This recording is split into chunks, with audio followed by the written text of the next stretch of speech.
হবে না। দেওয়ার ভিতরে আরো না, দেওয়ার আতা আতা উঁচু তাকে দেওয়া হবে, এই শব্দ আল্লাহ দিতে পারবেন না? আল্লাহ ওই শব্দ জানে না, কথা বলে না কেন? আল্লাহ জানে। সূরা আনামের 44 নম্বর আয়াতের মাঝের অংশে ওই উঁচু শব্দটা আছে। হাত্তা ইদা ফারিহু বিমা উতু আখাযনাহুম বাগতাতান ফাইদাহুম মুবলিসুন। বলেন আল্লাহু আকবার। ওই যে ওখানে মাঝখানে উতু শব্দটা আছে, ওটা আতা এত উতু, ওই শব্দটা ওখানে বাংলা অর্থ হচ্ছে আপনাকে দেওয়া হবে। আর এখানে আল্লাহ ইয়ারা দিয়েছেন, র ইয়ারা মানে যে চোখ দিয়ে দেখা। দেখার যতগুলো আরবি আছে, আমি যতগুলো আরবি পড়েছি তার ভেতরে দেখা মানে এই চোখ দিয়েও মানুষ দেখে, গবেষণার দৃষ্টিতেও দেখে, কিন্তু সেই দেখা ইয়ারা না। এই চোখ দিয়ে যেটা দেখা হয় সেটা আরবিতে র বলে, আর যেটা গবেষণা করে দেখা হয় ওইটাকে বলে নাজারা। সূরা হাশরের ভেতরে পাবেন, ইয়া আইয়ুহাল্লাযীনা আমানু তাকুল্লাহা ওয়াল তানজুর নাফসুম মা কদ্দামাত লিগাদ, ইলা আখির আয়াত। ওখানে নাজারা আছে, কি আছে? নুন জ র।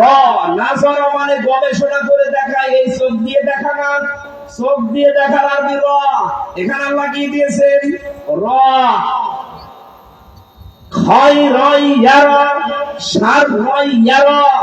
খারাপ ভালো আপনি দেখতে পাবেন ভিডিও ক্যামেরার মতো। কে মন্দিরে আগুন লাগিয়েছে, কে প্রতিমা ভেঙেছে, কিয়ামতের দিন আল্লাহ ভিডিও আকারে আপনাকে দেখাবে। এখন ক্যামেরা আবিষ্কার হওয়ার আগে, আজ থেকে 700 বছর আগে যদি আপনি এই কথা মানুষকে বলতেন, মানুষ ওই সময় আপনাকে পাগল করত। একে বলে যেটা অতীত হয়ে গেছে ওটা আবার দেখা যায়। কিন্তু এখন যদি আপনি যে আমার ছোট মেয়ে যেটা ওরেও বলেন যে এটা কিন্তু দেখা যাবে 2 বছর পর, ও বিশ্বাস করছে, কারণ ও দেখতেছে যে এটা দেখা যায়। এখানে স্থান কাল পাত্র ভেদে দিন যত যাবে যুগের জ্ঞানের আলোকে বাস্তবতার নিরিখে দিন যত যাবে কোরআনের আয়াত আল্লাহ পাক মানুষকে দিয়ে ওইভাবে ব্যাখ্যা তাফসীর করাবেন। জোরে বলেন সুবহানাল্লাহ। হে নবী, আপনি যখন তাফসীর করতে যাবেন, হয়তো ওই দেশে এমন এমন নিয়ম নীতি পালন করে মানুষ যেগুলো ইসলাম মনে করে আবহমান কাল থেকে চলছে, কিন্তু আসলে ওটা ইসলাম না। আপনি বলতে গেলে ওই মানুষগুলোর ব্যবসায় ভাটা পড়বে। আজ যারা পীরের নাম নিয়ে, হক্কানি পীর বাদ দিয়ে হাজারো মানুষ আজ ভণ্ড নাম নিয়ে ওরা ব্যবসা করে খাচ্ছে, পীর শব্দ নিয়ে। পীরের ছেলে হলে আবার পীর হয়ে যায়, এরকম দেশে নেই? এই কথা বলে না কেন? এটা শুধু বাংলাদেশে একটা দরবারে এখন নেই, তাছাড়া বাকি সব জায়গায় একটাই। চট্টগ্রামের মরহুম মাওলানা আব্দুল জব্বার রহমতুল্লাহ আলাইহি বাইতুল শরফে যিনি আছে, শুধু এইটা বাদ দিয়ে বাংলাদেশে এখন আমি আর কোনো জায়গায় পাচ্ছি না। যদিও এর আগে শাহ কুতুবউদ্দিন রহমতুল্লাহ আলাইহি ছিলেন, এরপরে আবার ওই আব্দুল জব্বার সাহেবের ছেলে এখন কি হয়েছে, তো ওনার পরে ওনার ছেলে হতে পারেনি।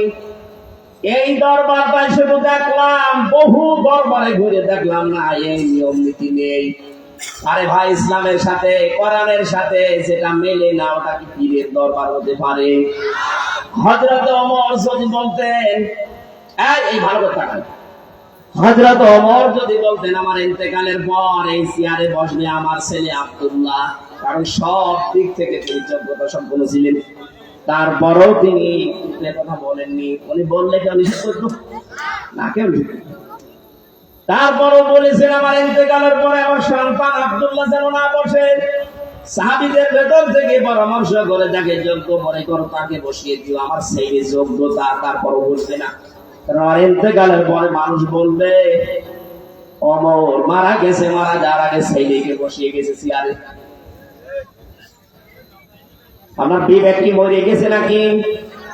হ্যাঁ, আপনি এই হাদিসটা টাকা আপনি কোনদিন বিশ্ব নবী যদি বলতেন আমার ইন্তেকালের পরে আমার মেয়ে ফাতেমা বসবে চেয়ারে, কেউ নিষেধ করতো? আরো জোরে বলেন, উনি করেছিলেন? তা আপনি কোথা থেকে ইসলাম নিয়েছেন আমি তো টের পাচ্ছি না। পীর সাহেব মরিয়েছে দেরি, সঙ্গে সঙ্গে ওনার ইসলামে শিক্ষা হয় ওনার বড় ছেলে নাই মেজর ছেলে, কোথায় গেছেন বলতামি? আপনি ইসলাম এই পীরের যে ব্যবসা এই দেশে চলছে এটা ইসলাম থেকে নেননি, আপনি নিয়েছেন আপনার বাপ দাদার কাছ থেকে।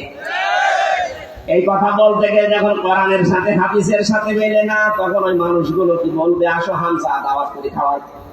তখন বলবো তো আমার ব্যবসায় আগুন লাগিয়ে দিয়েছে, হোসেন আর না আসে। আমি হারাজন শব্দের ব্যাখ্যায় ছিলাম, এদিকে থাকা আমি নাম ধরে বলছি, আপনার যা মনে হয় হোক। এই দেশে যতগুলো দল আছে এখন ৭৩টার উপরে, আপনি দেখবেন মাত্র একটা দলের ভেতরে এই নিয়মটা নেই যে মারা গেলে ওনার ছেলে আবার দলের প্রধান হবে না। আরো দিতে গেলে দলের প্রতি দলীয় পদ দিতে চায় না, কান্নাকাটি করে, বলে না এত বড় দায়িত্ব আমি নেব না। বাকি বাংলাদেশে কোন একটা দল দেখান যেখানে দায়িত্ব দিতে গেলে দিতে চায় না, কান্নাকাটি করে দেখান, আরো জোর করে দিতে। এরপর আপনার বিবেক খোলে না, কবে খুলবে আবার? উনি মারা যাচ্ছে, ওনার মেয়ে বসবে চেয়ারে, উনি মারা যাচ্ছে, ওনার বউ বসবে চেয়ারে। কোথায় দিয়েছে বলটা? এটা যেহেতু ইসলামে নেই, আমরা ওটা মানি না। আপনি কি ইসলাম নেবেন বাবার কাছ থেকে না নবীর কাছ থেকে? আরো জোরে বলা লাগবে। এটা যদি স্বীকার করেই দেন যে আমি নবীর কাছ থেকে ইসলাম নেব, এই দেশে এই নিয়মে যেটা চলছে আপনাকে সেইটা মানার আহ্বান জানাচ্ছি। এখন আপনার বিবেকে যদি সাই না দেয়, মনে করবেন বিবেকের উপরে কুকুরে পোশাক করছে।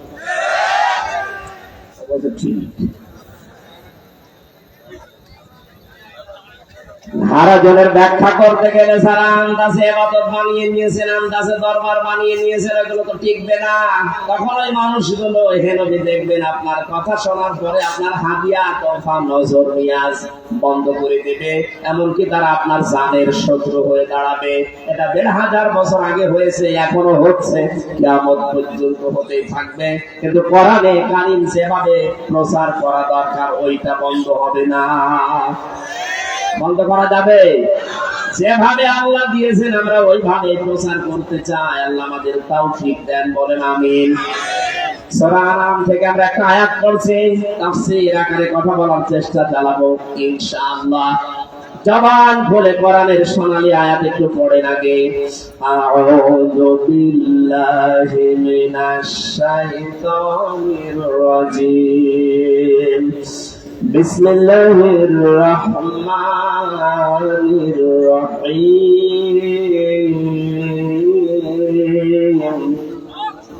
قل تعالوا واتل ما حرم ربكم عليكم ألا تشركوا به شيئا وبالوالدين إحسانا।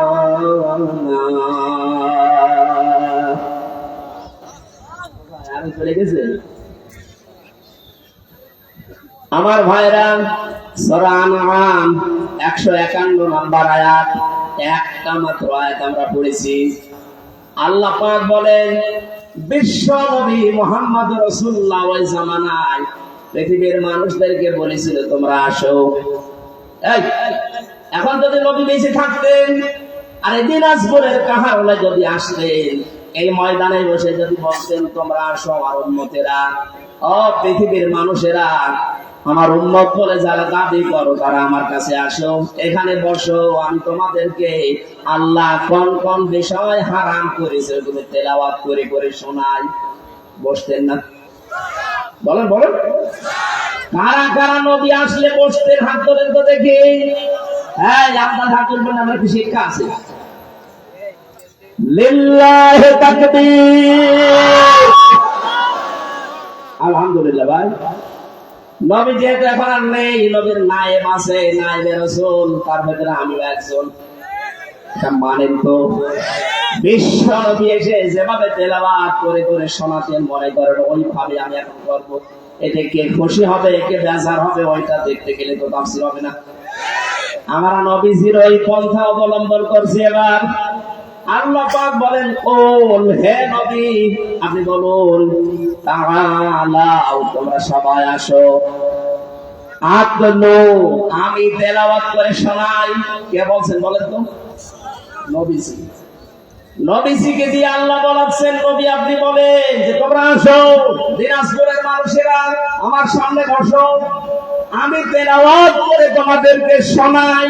মা হারামা, আল্লাহ হারাম করেছে রব আলাইকুম, তোমাদের উপরে, তোমাদের রব তিনি তোমাদেরকে বানিয়েছেন কি কি বিষয় তোমাদের জন্য দুনিয়ায় হারাম, তোমাদেরকে আমি এটা তেলাওয়াত করে করে শোনাই। তার ভেতরে 5টা বিষয় এখানে আছে। কয়টা? আমরা যেহেতু 500 আয়াত শরীয়তের বিধানের ভেতরে 5টা এখন পাবো, এই 5টা অন্তত আজকে শুনে যায় যেগুলো হারাম। তাহলে হারাম কাজ যদি আমরা জেনে শুনে করে থাকি, আমাদের জন্য জান্নাত ও হারাম। আরো জোরে বলেন। এবার একটা একটা করে মিলাবেন, এগুলো আমাদের জীবনে আছে কিনা। যদি থাকে আজকেই বাদ দেওয়া লাগবে, আর যদি না থাকে, লোকগুলো থেকে যদি না থাকে বলতে মারহাবা, আমি জীবনে অনেক ভালো কাজ করে ফেলেছি। 1 নম্বরে আল্লাহ বলেন, আল্লাহ তো শিরকু বিহি শাইআ। হে নবী, আপনার উম্মতদেরকে আপনি তেলাওয়াত করে শোনান, 1 নম্বরে আল্লাহ তোমাদের উপরে হারাম করেছে, তার সাথে শিরিক করা যাবে না। এই শব্দটা পরিচিত একটা, শিন র কাফ। শিরকুন শব্দের শাব্দিক অর্থ অংশীদার স্থাপন করা, আল্লাহর সাথে কাউকে যোগ করা।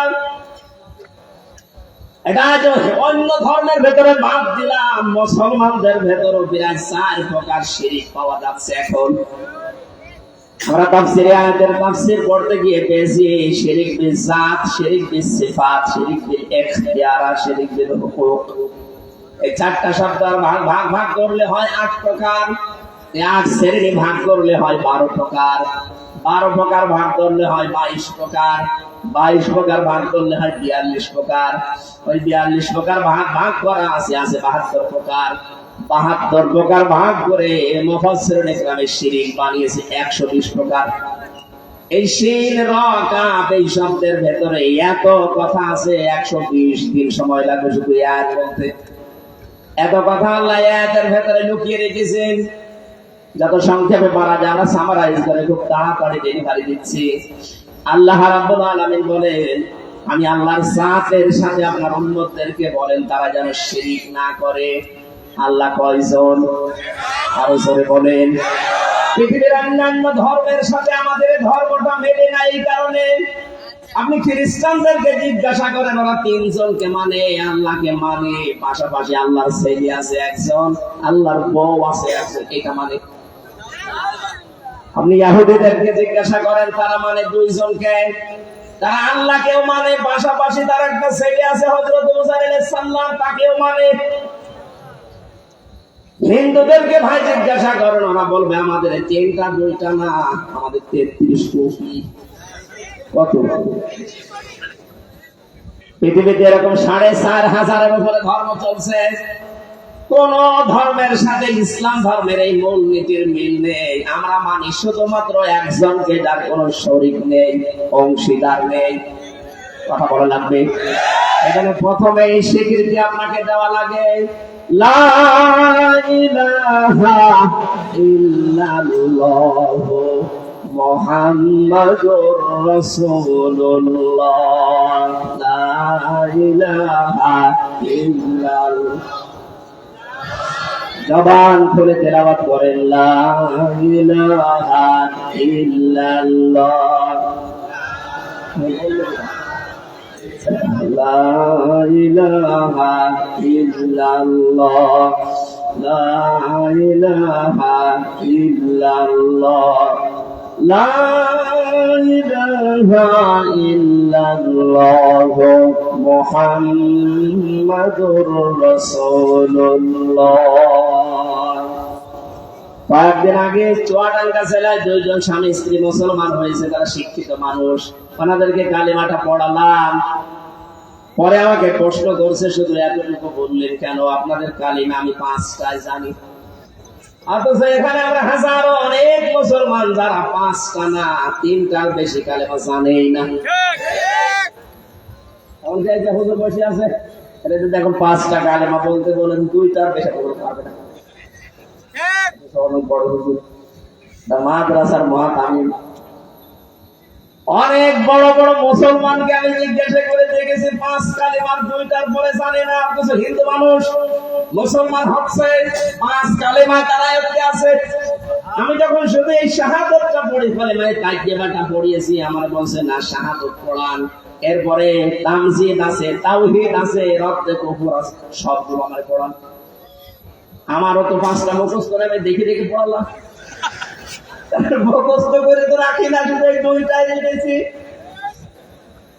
উনি আমাকে এই কথা স্বীকৃতি দেওয়ার জন্য বলছিল, হুজুর শুধু লা ইলাহা ইল্লাল্লাহ ওয়াহদাহু লা শারীকা লাহ এইটা বলেন। জানি এমন আল্লাহর উপর ঈমান আনছি যার কোনো শরীক নেই, তিনি একা একক। সুবহানাল্লাহ বলতে পারেন নাই? তাহলে আমরা এমন আল্লাহর প্রতি ঈমান এনেছি যার কোনো শরীক নেই। আরো সবাই বলেন, অংশীদার স্থাপন যারা করছেন না বুঝে করছেন। পৃথিবীর এই পৃথিবীতে একেবারে সর্বপ্রথম ধর্ম যেটা সনাতন ধর্ম, তার নাম ইসলাম। যদিও অনেকে আছে এই কথা প্রচার করেছে সনাতন ধর্ম মানে হিন্দু ধর্ম না, সনাতন মানে পুরাতন। সনাতন মানে পুরাতন ধর্ম। পৃথিবীতে ইসলামের আগে আর কোনটা ছিল? এই পৃথিবীর প্রথম মানুষ যিনি হযরত আদম আলাইহিস সালাম, তার স্ত্রী হযরতে হাওয়া, তাদের ধর্ম কি ছিল বলেন তো? আরো জোরে বলেন। তাদের ধর্ম ছিল ইসলাম। তাদের চাইতে পুরাতন কেউ আছে? আপনি যে বলেন পুরাতন মানে সনাতন ধর্ম মানে হিন্দু ধর্ম না, ওটা অনেক পরে এসেছে। ওটা হাবিল আর কাবিলের মাধ্যমে শয়তান ধোঁকা দিয়ে বোকা বানিয়ে ওই ধর্মের আবিষ্কার করেছে। পৃথিবীতে একটাই ধর্ম আল্লাহ পাক, পুরাতন ধর্ম যেটা আদম নবী থেকে এখন পর্যন্ত চলছে, কিয়ামত পর্যন্ত এই ধর্মের উপরে আল্লাহ শুধু রাজি আর খুশি, তার নাম ইসলাম। এটাকে আমি বানালাম। সূরা আলে ইমরানের 85 নম্বর আয়াত, وَمَن يَبْتَغِ غَيْرَ الْإِسْلَامِ دِينًا فَلَن يُقْبَلَ مِنْهُ وَهُوَ فِي الْآخِرَةِ مِنَ الْخَاسِرِينَ। জোরে বলেন আল্লাহু আকবার। আল্লাহ পাক বলেন ইসলাম বাদ দিয়ে পৃথিবীর যে কোনো ধর্ম অনুসরণ করে যদি আমাকে রাজি করতে চাও, আমি কখনো রাজি হব না। আল্লাহ যে কখনো হবে না তার বাংলা কি? এই যে লান আছে, ফালাই ইকবালা, ইকবালা এটা মোসারে বর্তমান ভবিষ্যৎ, প্রেজেন্ট ফিউচার। এর আগে ফা আছে আর পরে লান আছে। আরবি গ্রামার অনুযায়ী লান যদি কোনো মোসারের আগে আসে অর্থ হয় কখনো হবে না। সুতরাং আজ ইসলাম বাদ দিয়ে পৃথিবীর যে কোনো নিয়ম নীতি ধর্ম পালন করে যদি আল্লাহকে রাজি করতে চান, আপনি আল্লাহর মন পাবেন না। এবার বলে দেখেন, শুধু এতটুকু আল্লাহ শেষ করেননি, ওয়া ফিল আখিরাতি মিনাল খাসিরিন। সবচেয়ে বড় ক্ষতি হবে আপনার মরণের পর। আপনি যেন ক্ষতিগ্রস্ত হয়ে না যান, আপনি যেন বিপদে না পড়েন, এই জন্য আহ্বান জানাচ্ছি, আসেন শান্তির ধর্মে ইসলামে আসেন, পরিপূর্ণভাবে মেনে নেন। এর ছাড়া শান্তি, এর ছাড়া নিরাপত্তা, স্বস্তি পৃথিবীর কোন ধর্ম আপনাকে দিতে পারবে না। আপনি যদি স্বস্তি চান, শান্তি চান, নিরাপত্তা চান, ইসলাম বাদ দিয়ে পৃথিবীতে কোন ধর্ম আছে আপনি আমারে বলেন, আমি সেখানে যাব। বহু ধর্মের নিয়ম নীতি আমি বিশ্ববিদ্যালয়ে থাকাকালীন পড়েছি, কিন্তু না আমি পাইনি। ইসলামের বাইরে যা পেয়েছি সেখানে শুধু অশান্তি। বিশ্বের যতগুলো দেশে আমি ঘুরেছি, বহু জাতির সাথে আমার ওই গাড়িতে দেখা হয়েছে, ট্রেনে হোক, বাসে হোক, প্রাইভেট গাড়িতে হোক। আমি যাওয়ার সময় অনেক ইহুদির সাথে বেরিয়েছি, খ্রিস্টানের সাথে, হিন্দুদের সাথে, বৌদ্ধদের সাথে, মাজুসীদের সাথে মিলেছি, দেখেছি তাদের মনের কথাগুলো। ওরা নিজেরাই যখন একান্তে থাকে বলেছে, না, পৃথিবীর একটাই মাত্র ধর্ম আছে শান্তি, স্বস্তি, নিরাপত্তা দিতে পারে, তার নাম ইসলাম। যদিও বাপ দাদার ধর্ম পালন করি বা বংশের কারণে, প্রতিবেশীর কারণে, প্রভাব প্রতিপত্তির কারণে সঠিকটা বলতে চাই না। আমি নিজে পরীক্ষিত, যখন বরিশালে পড়তাম ওই সময় ব্রিজ ছিল না, যাওয়া লাগতো লঞ্চে, নৌকায়। যে লঞ্চ, ছোট ছোট লঞ্চ যেগুলো, বৃষ্টি বা বাদল আসলে ঝড় উঠলে কাঁপাকাঁপি করতো। আমার পাশে এক দাদা, হিন্দু দাদার দাদি বসে আছে, যখন টলাটলি করছে মুসলমানেরা পড়ছে লা ইলাহা ইল্লাল্লাহ, হিন্দু দাদা দেখছে বলছে লা ইলাহা ইল্লাল্লাহ। কি গো, আমার চেহারা দেখে মনে হচ্ছে আপনি অন্য ধর্মের, দেখলে বোঝা যায় না যেখানে কি দেওয়া থাকে একটা। বললাম দাদা মুসলমান হয়েছেন কবে? হয়নি। কি পড়েন? কালেমা পড়েন কোন কারণে? আপনি আপনি তো জপবেন হরি হরি এই বলতে পারেন, আপনি কালেমা পড়ছেন মানে? আমারে বলছে হুজুর যে ঝড় উঠেছে কালী দুর্গার কাজ না, আল্লাহ লাগবে। এই ঝড় থেকে বাঁচাতে হলে আল্লাহ ছাড়া কেউ নেই। সারা বানি ইসরায়েল আল্লাহ এই হিন্দু ভাইয়েরা হিন্দু বাবার কথাটা তুলে ধরেছেন। যখন বিপদে মানুষ মরে দেখবে পৃথিবীর যে কোনো মানুষ তখন আল্লাহ বাজার কাউকে থাকে না। এটা আমি নিজে সরাসরি দেখলাম, আমি নিজেই জপতেছিলাম। তখন আর কালী দুর্গা বা অন্য কিছু আমাকে বাঁচাবে এই বিশ্বাস তাদের আর হয় না। এটাই স্বাভাবিক। জেলখানার ভেতরে আমি অনেক হিন্দুকে পর্যন্ত পড়িয়েছি অন্য অন্য ভাষা। হিন্দুদের সাথে ওরা খাবার দিতে আসতো, যখন আমরা দেখতাম ওই মানুষগুলো অনেকে মুসলমান হয়ে গেছে, 10 বছর 20 বছর 25 বছর জেল কাটতেছে। ও জানে যে বাইরের জীবনে আর যাওয়া যাবে না, জীবনটা নষ্ট করে করবো কি? শান্তির ধর্ম এখানে আছে, আমরা মেনে নেই। ওখানে জসিমউদ্দিন রহমানী মাওলানা ছিলেন, আপনারা জানেন, ওনার হাতে বহু মানুষ মুসলমান হয়েছে ভেতরে। আমাদের যারা খাবার দিয়েছে তো আমি নিজেও দেখেছিলাম। এই মানুষগুলোর পরিবর্তন আসতেছে মুসলমানদের এই আচার আচরণ, কৃষ্টি কালচার দেখে। ওরা দেখতেছে পৃথিবীর কোন ধর্মের ভেতরে শান্তি নেই, স্বস্তি পাওয়া যায় না, নিরাপত্তা নেই। গভীর রজনীতে মুসলমান আলেমেরা যখন রাতের বেলা এই ফাঁসির কন্ডেম সেলের ভেতরে তাহাজ্জুদ পড়ার জন্য উঠত, নামাজ শেষ করার পরে 2 রাকাত 4 রাকাত 8 রাকাত পরে দেখতাম আলিমরা কান্না। বিশেষ করে মাওলানা শাখাওয়াত হোসেন রাজি, মাওলানা জোনায়েদ আল হাবিব, মাওলানা মামুনুল হক এত বেশি কন্দন করেছে। আর আমি যেহেতু ডাক্তার শফিকুর রহমানের সাথে 4 দিন ওনার ঘরে যেতাম, তাহাজ্জুদের নামাজ আদায় করে এত গভীর ভাবে কান্নাকাটি করতেন। শুধু ওই ছেলে গেছে এই কারণে না, নিজের অপরাধ বোধ জাগ্রত হতো।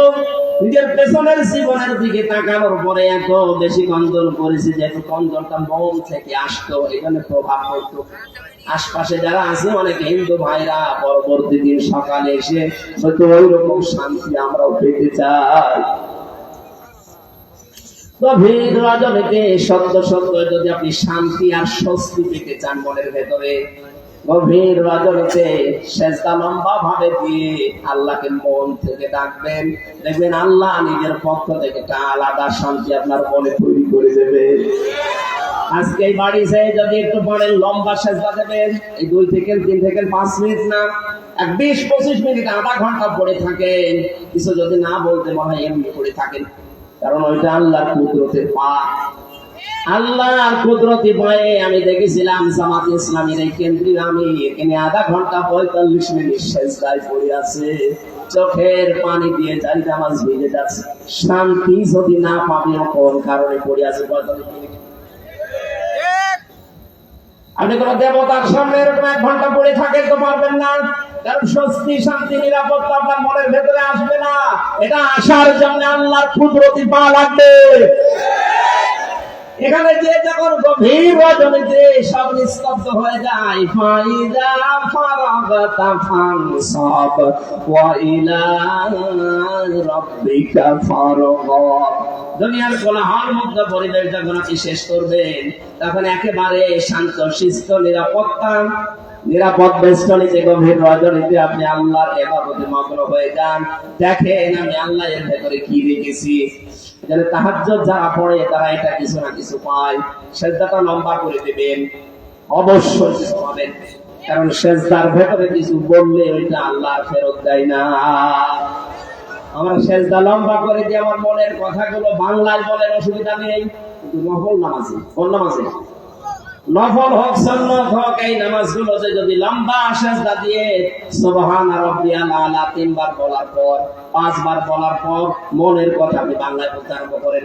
আল্লাহ, আমার ছেলের অসুখ পড়ে আছে, আমার স্ত্রী এখন লাইফ সাপোর্টে, আমার মেয়েটা আইসিইউতে, কয়েকদিন আগে তাদের কেবিনে দিয়েছে, অথচ আপনাদের ডাকে সেই ঢাকা থেকে কুষ্টিয়া থেকে দৌড় দিয়ে চলে আসা লাগছে বাধ্য হয়ে, না আসলে মাহফিলটা তো মাটি ভাঙা, অথচ পড়ে আছে তারা। আমারও অবস্থা ভালো না, ডাক্তার আমাকে বলেছে কথা বলা যাবে না, সর্বোচ্চ রাত 10টার পরে জেগে থাকবেন না, আর শরীর ঘামলে আবার যা হয়ে গিয়েছিল রং করে সেদিন হয়ে যাবে।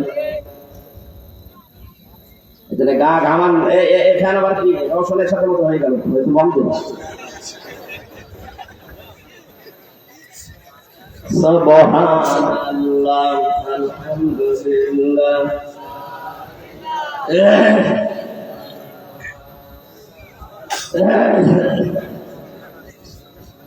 লা ইলাহা। আমাদের এখানে যারা দায়িত্বে আছে প্রশাসনে এবং হিন্দু ভাইরা যারা আছে, ওনারা 10টা পর্যন্ত চালাতে বলেছিল, আর কি চালাবো না, শেষ করে দেবো। আপনারা বলছেন ওনারা আছে না এখানে? হারুন কর, মাওলানা হারুন আছে? হ্যাঁ, আলহামদুলিল্লাহ, ঠিক আছে।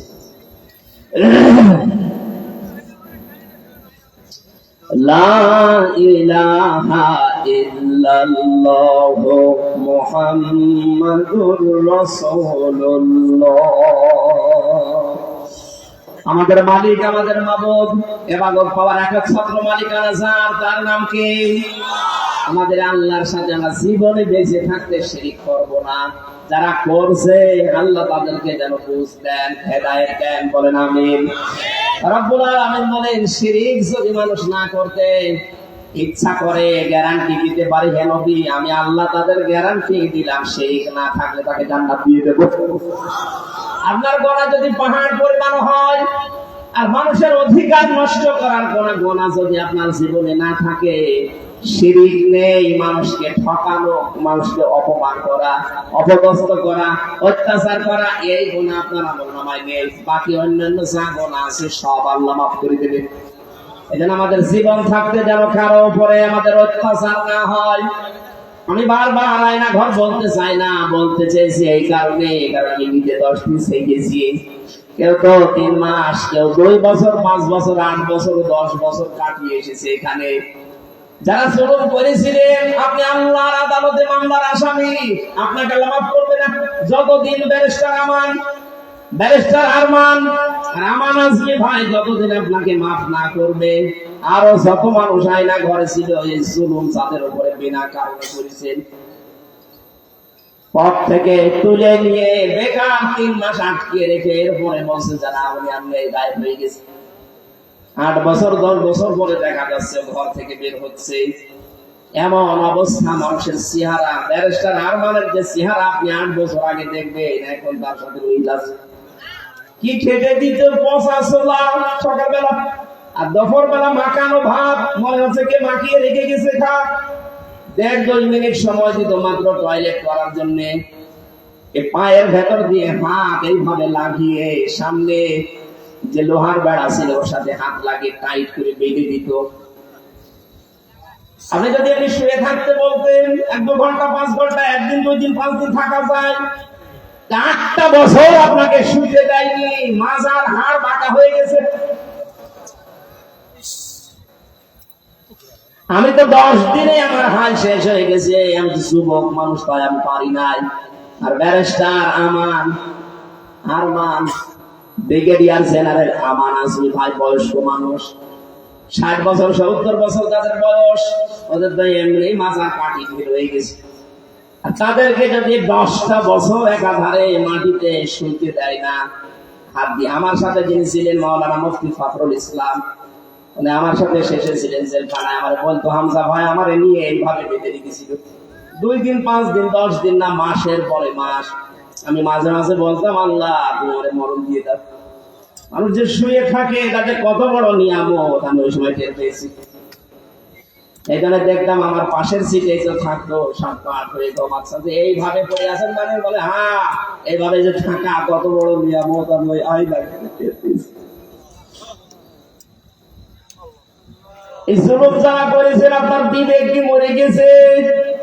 আমি কি করি এটা জানার পরও খাবার খেতেন, স্বামী স্ত্রীর কাছে থাকতেন, দুনিয়া বাড়ি করতেন, আমার তো বিশ্বাস হয় না। আপনি অবশ্যই লাল পানি খেতেন বা ঘুমের বড়ি খেতেন, তাছাড়া তার ঘুম আসে না। আপনার জীবনে যদি জুলুম থাকে, কারো উপরে অত্যাচার থাকে, তাহলে আপনার জীবন শেষ, দুনিয়া তো শেষ, আখিরাত তো আপনার শেষ। আমাদের দ্বারা যেন এরকম কিছু না হয়, আমরা সতর্ক থাকবো। আল্লাহর অধিকার কিছু যদি নষ্ট হয়, নামাজ পড়েননি, রোজা রাখেননি, হজ করেননি, আল্লাহর অধিকার ছিল আপনি করেননি, ইচ্ছা করলে আল্লাহ মাফ করে দেবেন। কিন্তু কোন মানুষের অধিকার যদি নষ্ট হয় আর শিরক যদি আপনার জীবনে থাকে, আপনার আর মাফ পাওয়ার লাইন নেই। ইন্নাল্লাহা লা ইয়াগফিরু আন ইউশরাকা বিহি ওয়া ইয়াগফিরু মা দুনা যালিকা লিমান ইয়াশা। কোন মানুষ যদি শিরক করে, আমি আল্লাহ বলে আর মাফ করি না। এজন্য আহ্বান জানাচ্ছি, যারা শিরকে আছে একটু বিবেকটা কাজে লাগান। এত বড় মাবুদ যিনি নেই থেকে আপনাকে পর্যন্ত নিয়ে এসেছে, আপনি কিন্তু নেই ছিলেন কি? আপনার কোন আলোচনা ছিল না দুনিয়ায়। আমি যে হামজা 33 বছর বয়স, 33 বছর আগে হামজা বলি আমাকে কেউ চিনত? বলেন। সেই নেই থেকে শুরু করে আজ আমাকে চেয়ারে পর্যন্ত সে আল্লাহ বসালেন, তার সাথে শিরিক করব, আমার বিবেক মরে গেছে। জীবনও না, নবীজি বলেছেন তোমাকে যদি পুড়িয়ে ফেলা হয়, টুকরা টুকরা করা হয়, তার ভেতরেও তুমি শিরিক করবা না, আর যা করো করো, শিরিক করবা না। আহ্বান জানাচ্ছি, নবীজি আসলে এটাই বলতেন,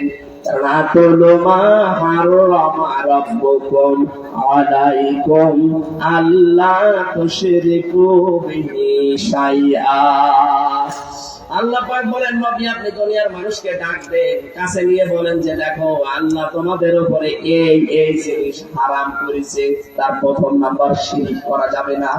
আল্লাহ আমাদের এই সিদ্ধান্তে উপনীত হওয়ার তৌফিক দিন যে জীবনে যাই ঘটে যাক শিরক করব না। কে কথা বলে না কেন? আমাদের উপরে আল্লাহ হারাম করেছে আর একটা কাজ, পিতা মাতার অবাধ্য হওয়া যাবে না। যে ধর্মের লোক হন না কেন, প্রত্যেক ধর্মে এটা লেখা আছে মা বাবার বাধ্য থাকা লাগবে। কোরআনে কারিমে আল্লাহ আয়াত নাযিল করার সিস্টেম দেখিয়েছেন, দেখেছেন 3টা ধাপ, যেখানে আল্লাহ নিজের কথা জানিয়েছেন যে আমার ইতাআত করো, সঙ্গে সঙ্গে রাসূলের নাম দিয়েছেন আতিউল্লাহ ওয়া আতিউর রাসূল। আল্লাহর ইতাআত করো, সঙ্গে সঙ্গে রাসূলের। যেখানেই দেখেছি আল্লাহ পাক তার শুকরিয়া আদায় করার কথা বলেছেন, সঙ্গে সঙ্গে আল্লাহ নবীর নাম আর জানিয়ে দিয়েছেন মা বাবার নাম।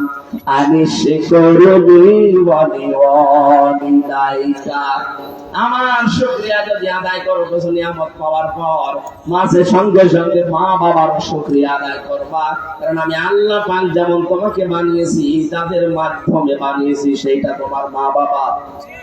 এখানে যে ধর্মের লোক হন না কেন, মা বাবার সাথে খারাপ আচরণ করা হারাম। কথা বলে না কেন? মা বাবার ইবাদত করা ফরজ নয়, মা বাবার সেবা করা ফরজ। ইবাদত করা ফরজ শুধু কার? আরো জোরে কার? আল্লাহ পাক বলেন হামালাতুহু উম্মুহু কুরহা ওয়া ওয়াদাআতুহু কুরহা ওয়া হামলুহু ওয়া ফিসালুহু 30 শাহরা। তবে মা তোকে কষ্টের পরে কষ্ট সহ্য করে পেটে বহন করেছে। বিজ্ঞান আজ প্রমাণ দিচ্ছে, এই যে মানুষটা, যত মানুষ আমরা এখানে আছি, প্রত্যেকটা পুরুষ মানুষ সর্বোচ্চ কষ্ট সহ্য করতে পারে 45 ইউনিট।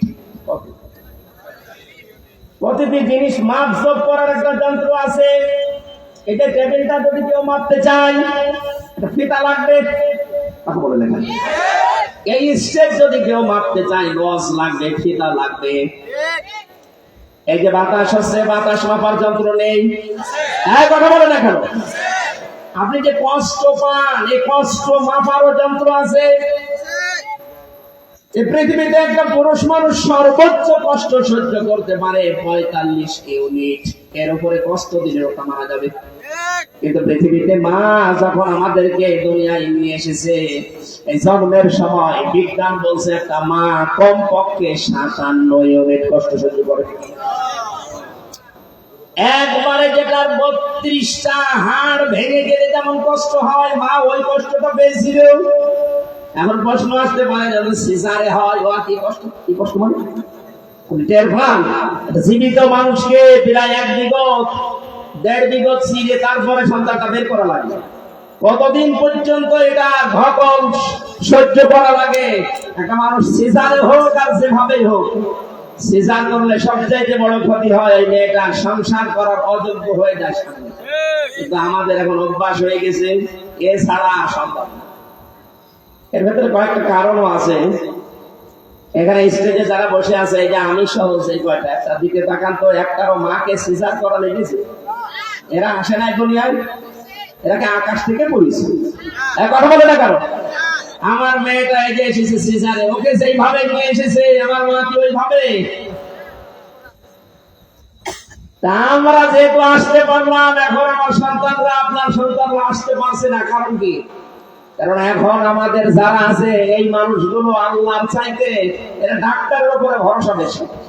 সন্তান পেটে আসতে দেরি, খালি স্বামীকে বলে একটু দেখো কি আছে ভেতরে, কি কি দেখো, আল্ট্রাসাউন্ড করে 8-10 বার করে আল্ট্রাসাউন্ড করতে করতে আল্লাহর উপর ভরসা নষ্ট হয়ে যায়। আল্লাহ জানিয়েছেন, আল্লাহু আখরাজাকুম মিন বুতুনি উম্মাহাতিকুম, আমি নিজে মায়ের পেট থেকে বের করে নিয়ে আসার দায়িত্ব নিলাম। যখন বারবার কাজ করে, আল্লাহর উপরে ভরসা বাদ দিয়ে ডাক্তারের উপরে করেন, আর এগুলো করার পেছনে কারণ হচ্ছে এই মেয়েটার মা। ওর মা খালি বারবার বলে আমার জাদুর কষ্ট হবে, তাড়াতাড়ি নিয়ে চলো। এখন হয়তো ওর 2 মাস দেরি, বলে না এখনই তুলে ফেলো। আরে আপনার মেয়ে যে সংসার করার অযোগ্য হয়ে যাচ্ছে, আমি নিচে নাই নামলাম না। বাস্তবতা বুঝেন? আল্লাহ যে রাস্তা দিয়েছে, রাস্তা দিয়ে সন্তান আসতে গেলে কিছুদিন পরে ওটা স্বাভাবিক হয়ে যায়। কিন্তু উল্টা রাস্তা যখনই তৈরি হয় তখন ওটা আর স্বাভাবিক থাকে না। এই মানুষের, এই মেয়েটার শরীরের অনেক কিছু নষ্ট হয়ে যায়। এই জন্য সর্বাত্মক ভাবে চেষ্টা করার পরে যদি না হয়, ডাক্তারদের বডি বসবে, সিদ্ধান্ত হবে, এরপরে সিজার। আর এখন শুধু অ্যাম্বুলেন্সের ডাক শুনতে দেন, তাড়াতাড়ি ওরা কেসি ভাঙছে, কাজ হচ্ছে। সম্মানিত মা বোনেরা, কষ্ট যদি সহ্য না করেন তাহলে সন্তানের সাথে আপনার মহব্বত বাড়বে কি করে? 3টা কারণে মহব্বত বাড়ে। পৃথিবীতে কষ্ট সহ্য করে নিয়ে আসা, 2 নম্বরে মায়ের দুধ খাওয়ানো। এটা এখন তো উঠে যাচ্ছে দিন দিন, এখন শুধু ডানো আনো। কোরআনে কারিমে সূরা বাকারার ভেতরে আছে, বলে ওয়ালিদাতু ইরদিউনা আওলাদাহুন্না হাওলাইনি কামিলাইনি আইয়াতিম্মার রাদা। আমি পৃথিবীর প্রত্যেকটা বাবাকে আদেশ দিলাম। কাকে? আমি কি ভুল বলে ফেলেছি? না, কিসের ভুল বলছো? আমার মাথা কি খারাপ হয়ে গেছে? ওয়ালিদাতু ইরদিউনা আওলাদাহুন্না হাওলাইনি কামিলাইনি লিমান আরাদা আইয়াতিম্মার রাদা। এটা মুযাক্কার শব্দ, মুআন্নাস। প্রত্যেকটা বাবাকে আদেশ দিলাম কমপক্ষে 2 বছর পর্যন্ত সন্তানকে দুধ খাওয়াবা। এসে আমাদের আছে ওইসব জিনিসপত্র, তাহলে এই আয়াত বল নাকি? না, বল না।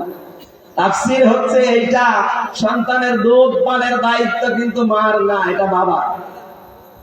মা পান করাচ্ছে, এটা আপনার প্রতি ইহসান করে দিচ্ছে। উনি যদি বলে যে না আমি দুধ খাওয়াবো না, প্রত্যেক দিন দুধ 8 বার করে একটা বাচ্চাকে খাওয়ানো লাগে। কয়বার? কথা বলছে না? বিজ্ঞান এখন প্রমাণ করছে প্রতিটি বারে যদি 1 কোয়া করে খায়, প্রত্যেক দিন একটা সন্তান কমপক্ষে 2 কেজি করে দুধ খায়। আপনি 2 বছর একাধারে চেষ্টা করেন, হিসাব করে আমি দেখেছি 36 মণ হয়। কত? মায়ের ওজন কয়? 1.5 মণ হবে। 1.5 মণের ভেতর থেকে আল্লাহ 2 বছরে 36 মণ দুধ বের করেছে। আমার কুষ্টিয়ায়, আমার গ্রামের বাড়ি, যেখানে এক লোকের একটা বউ, তার 11-12টা মেয়ে, 4টা ছেলে, কত? 16টা 36 মণ করে যদি ধরেন, আপনি হিসাব করে কত হয়? কত হবে? ক্যালকুলেটর লাগবে। ওই দুইজনে মারা গেছে, কিন্তু 12টা মেয়ে 4টা ছেলে বেঁচে আছে। বলেন এই মহিলার ওজন প্রকৃতি হলো না 1.5 মণ হবে? 1.5 মণ ওজন থেকে আপনার কত মণ? 36 দুগুণি কত হবে? 72 মণ। 72 মণ কত? 772 মণ না কত হয়? আমি একবার হিসাব করেছিলাম ওনার কাছে, যে আপনি বলেন তো দেখি। হিসাব করে করে দেখি 700 কত মণ। আমি বললাম আপনার ওজন তো বাকি 1.5 মণ। আপনার ভেতর থেকে আপনার সন্তানদের জন্য আল্লাহ ডোজ বের করেছে 772 মণের উপরে। আল্লাহ 876। চিন্তা করে দেখেন কত দুধ আল্লাহ বের করলেন। এটা এমনি এমনি আল্লাহ বের করেনি, একটা কারণ আছে। কারণ এই দুধ গুলোর ভেতরে রোগের প্রতিষেধক আল্লাহ দিয়েছে। এই জন্য যে সমস্ত মেয়েরা সন্তান হলে দুধ দিতে চান না, নিজের বডি ফিগার নষ্ট হয়ে যাবে, যেই জিনিস যেই জায়গায় আটক রাখা হয় ওই জিনিস ওই জায়গায় পছন্দ হবে। আপনি এই পানি এক জায়গায় আটক রাখেন, ছেড়ে দেবেন না, দেখবেন ওর ভেতরে পছন্দ হবে, পোকামাকড় তৈরি হবে, দুর্গন্ধ তৈরি হবে। এখন বলছে না, লোহা নব্বর এক জায়গায় রেখে দিন, কাজ করবেন না, ও জং ধরে যাবে, অকেজ হয়ে শেষ পর্যন্ত নষ্ট হয়ে যাবে। পৃথিবীর কোন জিনিস এক জায়গায় রাখলেই নষ্ট হবে। মায়ের স্তনে আল্লাহ দুধ দিয়েছে, এটা কি রেখে দেওয়ার জন্য না পান করানোর জন্য? এটা যখন পান করায় না, বডি ফিগার নষ্ট হয়ে যাবে, শেষে কেটে বাদ দেওয়া লাগে, ক্যান্সার হয়ে যায়। এখানে আশা করছে আপনাদের দায়িত্ব না। আপনারা যদি বলেন না আমরা আজকে থেকে আর দুধ খাওয়াবো না, এই প্রতি 2 বছরের জন্য আমাদেরকে 5 লাখ করে টাকা দেওয়া লাগবে, তাও আমাদের বললে তো মানুষ আমি সমস্যা হয়ে যাবে। কারণ আমার তো এই 10 দিন আগে একটা বাচ্চা হয়েছে। না, এটা আমার বলার দরকার নেই, আমার বিরুদ্ধে চলে আসছে। এটা বলবো মানে সম্মানিত মা বোনেরা, এটা আপনার দায়িত্ব না, বাবার দায়িত্ব। আপনি যে একটু ইহসান করছেন বাবার প্রতি, এটা আমাদেরও ওদের প্রতি ইহসান করা দরকার। ওরা যেহেতু ফ্রি ফ্রি এটা করাচ্ছে, অন্তত কোনো হাদিয়া তৌফা দিয়ে শোধ দেওয়া দরকার। মা বোনরা এই দুধটা পান করাবেন, আপনার স্তনে আল্লাহ দিয়েছেন এটা বের করে ফেলে দেওয়ার জন্য। সন্তানকে দিলে মহব্বত বাড়ে। আল্লাহ পাক বলেন এই দুধ খাওয়ানোর জন্য যে কষ্টটা হয় রাত দিন মিলে, একটা মানুষ যদি সারাদিন রোজা রাখে, সারা রাত তাহাজ্জুদ পড়ে, যে সওয়াব পাবে, সন্তান হবার পরে তার মুখের উপরে যে শাল দুধটা আপনি দিয়েছেন ওই সওয়াব পাবে। রব্বুল আলামিন বলেন মা আর বাবা এই দুইজনের ব্যাপারে আমি এত ব্যাখ্যা কোরআনে দিয়েছি, পৃথিবীর কারণ আমি এত ব্যাখ্যা নেই। সূরা বনী ইসরাঈলের আয়াতগুলো থেকে আমার একটা বুঝ এসেছে।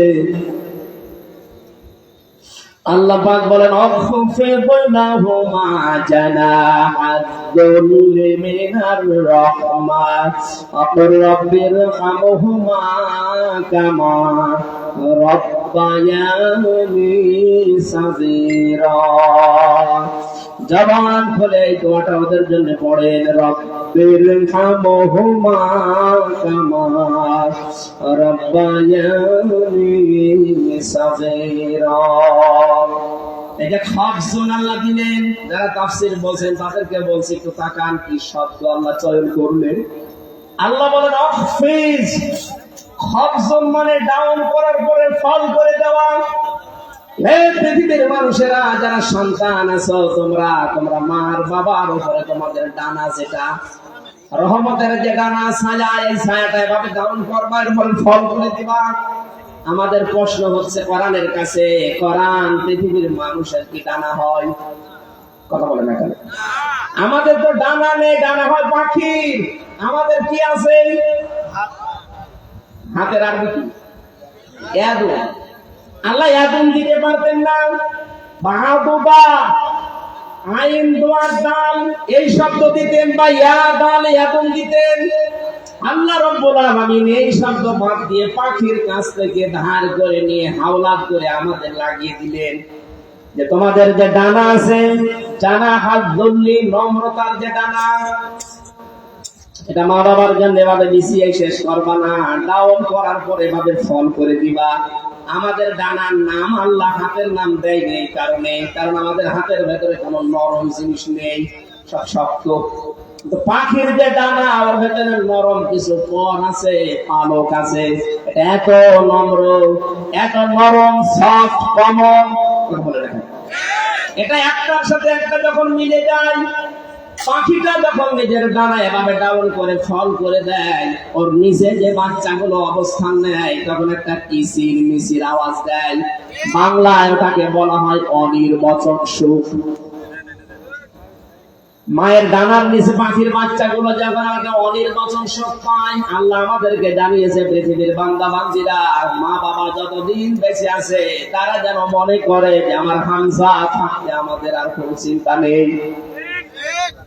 বাংলার মুসলমানেরা, আমাদের মা বাবা যারা আছে তারা কি এটা মনে করতে এখন পারছে না? তারা খাবারই পায় না ঠিক মতো। আজ হাজারো বড় কারণে মানুষ তার মায়ের সাথে বাবার সাথে খারাপ আচরণ করতে বাধ্য হচ্ছে। সম্মানিত মা বোনেরা যারা বউ আছে, আপনিও কিন্তু আর 20 বছর পরে ঠিক ওই জায়গায় পৌঁছাবেন। ওই জায়গায় পৌঁছালে কেমন লাগবে আপনার, সেটা এখন চিন্তা করে আপনার শাশুড়ির সাথে মায়ের মতো আচরণ করেন। মা যদি থাকে, নিজে যতটুকু খান সেই পরিমাণে যেমন খাবার খাওয়াচ্ছেন, নিজের পোশাক আশাক যেমন তাদেরকে যেমন পরিধান করান, শাশুড়ির সাথে আচরণটা করার আহ্বান জানাচ্ছি। শাশুড়ি যারা আছে, পুত্রবধূদেরকে নিজের মেয়ের মতো মনে করা লাগবে। এখানে মা বাবার সাথে খারাপ আচরণ করা হারাম, তাদের হক আদায় করা, তাদের জন্য খরচ করা, তাদের সাথে ভালো ব্যবহার করা, হাসি মুখে কথা বলা, এটা ইবাদত। এটা কি? আল্লাহর নবীকে আল্লাহ পাক বলেছেন, নবী আপনি মানুষকে ডাক দিয়ে বলেন যে আল্লাহ তোমাদের প্রতি মা বাবার সাথে খারাপ আচরণ এটা হারাম করেছে, ভালো ব্যবহার করা, ইহসান করা তাদের সাথে, এটা ইবাদত বলেছে। জোরে বলেন সুবহানাল্লাহ। 3 নম্বরে তোমাদের প্রতি আমি হারাম করলাম, ওয়ালা তাকতুলু আওলাদাকুম মিন ইমলাক নাহনু নারযুকুকুম ওয়া ইয়্যাহুম। তোমরা কখনো তোমাদের সন্তানদেরকে রিজিকের ভয়ে হত্যা করবা না। এই যে সন্তান যাদের চলে আসে, রূহ যদি এসে যায় 40 দিনের পরে ওই সন্তানকে আর নষ্ট করা যাবে না। যদি এই মনে করে নষ্ট করে ফেলেন যে না জানি আমি কি খেতে দেবো, আপনি কি ওর রিজিকের মালিক নাকি? বলেন না কেন? এই জন্য হারাম কাজটা করা যাবে না। যদি তৈরি হয়ে যায়, তৈরি হওয়ার পরে যদি আপনার সামর্থ্য না থাকে, একে মানুষ করবেন কি করে, চিন্তা ভাবনা কিন্তু আগে থেকে সতর্ক হবেন। একেবারে শেষ হয়ে গেলে 40 দিন পার হওয়ার পরে কিন্তু ওটা নুতফা, মদগা, আলাক শুরু হয়ে যায়। আমি ওটার বিস্তারিত ব্যাখ্যায় গেলে অনেক সময় লাগবে, যেন সামারাইজ করছে। ওয়ালা তাকরাবুল ফাওয়াহিশা, আল্লাহ বলেন ফাওয়াহিশ, ফাহিশা কাজের কাছে যাওয়া যাবে না, সেটা প্রকাশ্যে হোক আর গোপনে হোক। মা যাহারা মিনহা মা বাতান। ওয়ালা তাকতুলুন নাফসাল্লাতী হারামাল্লাহু ইল্লা বিল-হক, অন্যায় ভাবে কাউকে হত্যা করা যাবে না। অথচ আগস্টের 5 তারিখের আগে 1080 জনের তালিকা প্রকাশ হয়েছে। সম্পূর্ণ অপরাধ, সম্পূর্ণ নিরপরাধ মানুষকে তারা হত্যা করেছে। এটা হারাম কাজ ছিল। হারাম কাজকে নিজের ক্ষমতা টিকিয়ে রাখার জন্য এই কাজটা যারা করেছেন, আপনাদেরকে ক্ষমা চাওয়া লাগবে ওই পরিবারস্থ লোকদের কাছে যাদেরকে আপনি পুড়িয়ে মারলেন। এই যে আসলে এই যে লাশগুলো ভ্যানের উপরে লাশ তুলে আগুন লাগিয়ে পুড়িয়ে দিল, আবু সাইদের মতো, মুগ্ধ ভাইয়ের মতো যত মানুষকে আপনি হত্যা করলেন দুনিয়া থেকে, এদের কি বিচার ব্যবস্থার দ্বারা প্রমাণ হয়েছিল এরা অপরাধী, এদেরকে মেরে ফেলো? হয়নি, আপনি নিজে মারলেন। সুতরাং যারা মানুষ হত্যার সাথে জড়িত অন্যায় ভাবে, এটা হারাম কাজ। আর জেনে শুনে যারা ক্ষমতা ঠেকানোর জন্য হারাম কাজ করেছেন, তারা আল্লাহর মামলার আসামি। যালিকুম ওয়াসাকুম বিহি লাআল্লাকুম তাকিলুন। আল্লাহ এভাবে ব্যাখ্যা দিয়েছেন, আমরা ব্যাখ্যাগুলো আর বলতে পারছি না। এত সুন্দর ভাবে আল্লাহ ব্যাখ্যা করে মানুষকে জানিয়েছেন। রব্বুল আলামিন বলেন, তোমাদের যদি বুদ্ধি থাকে, আকল থাকে, তাহলে তোমাদের এই কথাগুলো শোনার পরে উপকার হবে। আল্লাহ আমাদের আকলকে, বুদ্ধিকে জাগ্রত করার তৌফিক দিন। আমিন, আল্লাহুম্মা আমিন। ربنا آتنا في الدنيا حسنة وفي الآخرة حسنة وقنا عذاب النار يا আসমানের মালিক বিস্তীর্ণ জমিনের মালিক সে বিশাল আসমান জমিনের তুলনায় তোমার সৃষ্টি এই হাত দুইটা বড় ছোট এই ছোট ছোট দুটি হাত আমরা কোরআন শুনতে এসে তুলে ধরেছি মেহেরবানি করে আমাদের দুটি হাত একেবারে খালি ফেরত দিও না 2 দিন ব্যাপী তাফসীর মাহফিলের শেষ রজনীতে আল্লাহ তাআলা ভিক্ষুকের মতো এতিমের মতো মিসকিনের মতো কাঙ্গালের মতো দেখো তুলে ধরেছি মাথা নিচে করেন চক্ষু বন্ধ করেন জীবনের অপরাধ গুলো স্মরণ করেন কোরআন শুনতে আসলে তুমি নিজেই জানিয়েছো কেউ যদি তওবার নিয়তে আসে আল্লাহ তুমি তাকে মাফ করে দাও আমরা স্বীকার করছি এই জনসম্মুখে যে আমরা অপরাধী আমরা প্রকাশ্যে গোপনে অশ্লীল কাজ করেছি যে হারাম কাজগুলোর কথা তুমি বললে যেগুলো হারাম যতদিন বেঁচে আছি আল্লাহ আমাকে সহ প্রত্যেককে হারাম কাজ থেকে বেঁচে থাকার তৌফিক দাও এই বিশাল আয়োজনে যারা আঞ্জাম দিল আল্লাহ দলমত নির্বিশেষে যে হিন্দু ভাইরা সাহায্য করেছে বিভিন্ন কায়দায় আল্লাহ সবাইকে তুমি হেদায়েতের মতো মহাদৌলত দান করো অনেকে না বুঝে তোমার সাথে শিরিক করে তাদেরকে বুঝ দাও জীবনে যেন আমরা অন্তত শিরিক না করি সেই তৌফিক দাও বাংলাদেশকে তুমি এমন